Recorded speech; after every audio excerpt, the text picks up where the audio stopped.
If you are a YouTuber struggling to get better at making videos, struggling to get the views and growth that you know you deserve, then this video is for you. I compiled all the knowledge I gained from 1,000 hours of creating, editing, filming, ideating, and posting videos on YouTube that brought my personal brand to over 100,000 followers. As you can see the YouTube plaque over there. And also we just hit 100K on Instagram. I've been in the social media game for the past 3 years of my life, and I'm gonna give you everything I learned over the past 3 years in this video. Now, if you're new here, grab a notebook and take some notes. Oh, and by the way, we're gonna be launching Content OS at 1,000 subscribers. We're almost halfway there, so I'm really excited. It's gonna be a school community dedicated to helping you grow your personal brand. Part number 1, simple but effective. Now this video is broken into 3 parts, from the most simple to the most advanced frameworks. Now look, let's start off with the thumbnail, the packaging of a video. The thumbnail's job is not to actually explain the video. A lot of creators try to summarize the video in the thumbnail and title, but instead the thumbnail's job is to create a question. The title's job is to partially answer it. And the main point of the thumbnail and the title is simple. It is to evoke and create curiosity around what you were gonna say. For example, the title of a video could be this: 1,000 hours of YouTube taught me this. And then the thumbnail text could be, I was completely wrong. And then the viewer looks at the thumbnail and title and they start asking themselves,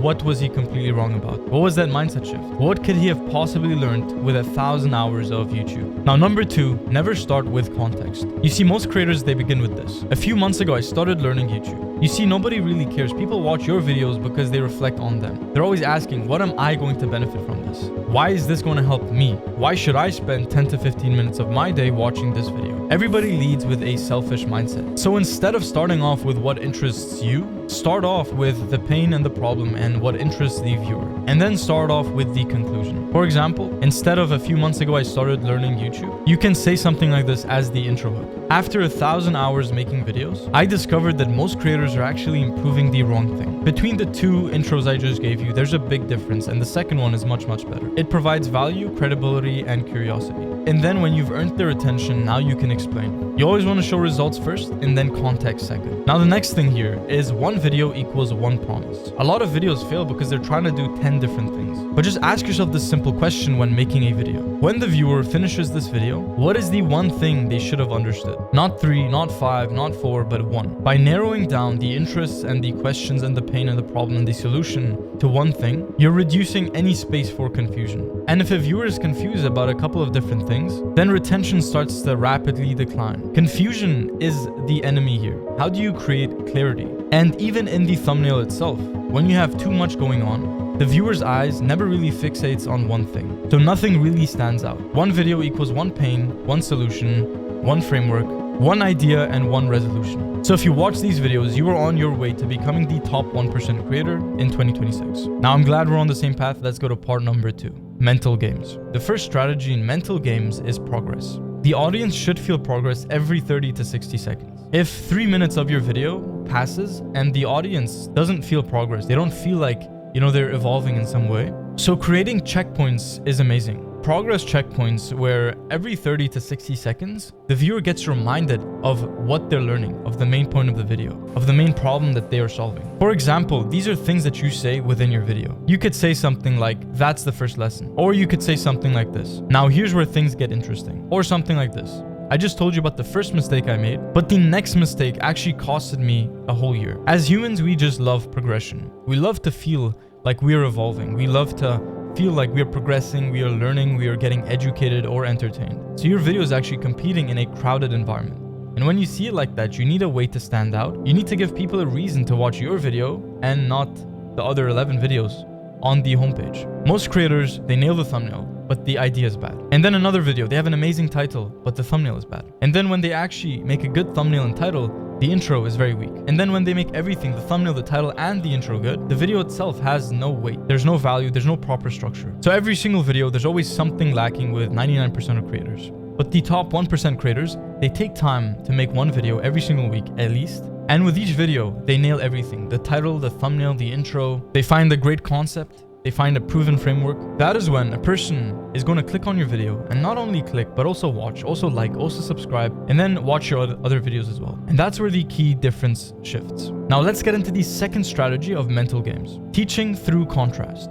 Instead of just saying something like this, you should focus on storytelling. Instead, you can say something like this. So when I started off, I thought that editing was the reason my videos succeeded. But then I realized storytelling mattered 10 times more. Always compare different things, because if you compare night and day, you see the contrast. The brain remembers contrast and comparison more than facts. What stands out is going to stick. So make the idea that you want to present spectacular by comparing it to average things. Teaching through contrast is amazing. The third part of mental games goes like this. Make viewers predict. One of the most powerful retention tricks in a video is asking a question before revealing the answer. So if I showed you 5 different videos and I asked a simple question, which of these videos do you think got the most watch time? The viewer is gonna make a guess, and now they need to know that they were right. There's an open loop. They're not gonna stop watching until the question is answered. And throughout the video, if you keep asking these important questions and then you keep answering them, you're opening and closing loops. Every time you open a loop, you want to wait at least 2 minutes, 3 minutes before closing the loop, and then you want to link the next loop to another open loop. Ideally, you never want to have this blank empty space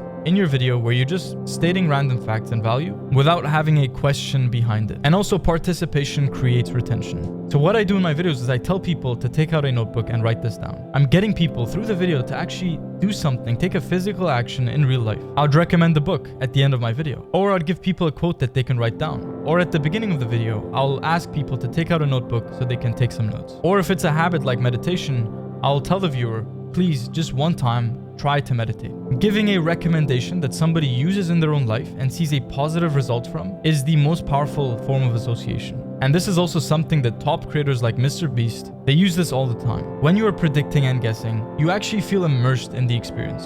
Almost like you're winning something, or at least you're playing. Now, if you're enjoying this video, then drop a follow, then subscribe to the channel. I post videos like these every single week. Part number 3.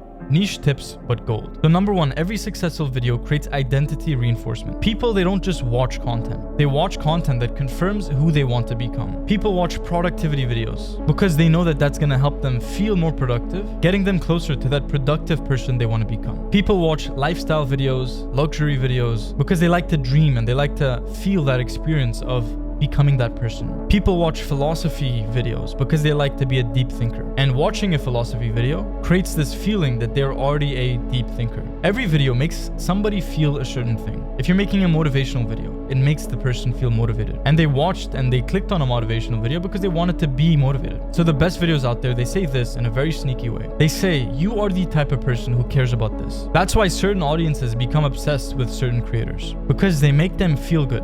And by watching this creator and watching how they talk about the topic, number 1, they've identified where they want to be. And watching your video is supposed to make them feel like they're getting closer and closer every time. Number 2, retention often dies before the drop appears. Most creators, they look at retention graphs incorrectly. They see a big drop, and then they try to fix that moment where the drop happened. They look for a quick fix, but that's actually the wrong way to approach it. When you have a dip in retention, it is usually a result of what happened 30 seconds before. Nothing happens just suddenly. Things happen because of what happened before. Before the viewer actually physically left, they were probably watching for 45 seconds to a minute to 2 minutes, but they were watching in a bored state. The graph only shows when they exited, not when they got bored. There is a big difference. And when I say not making the viewers bored, I don't mean editing more or making your videos more flashy.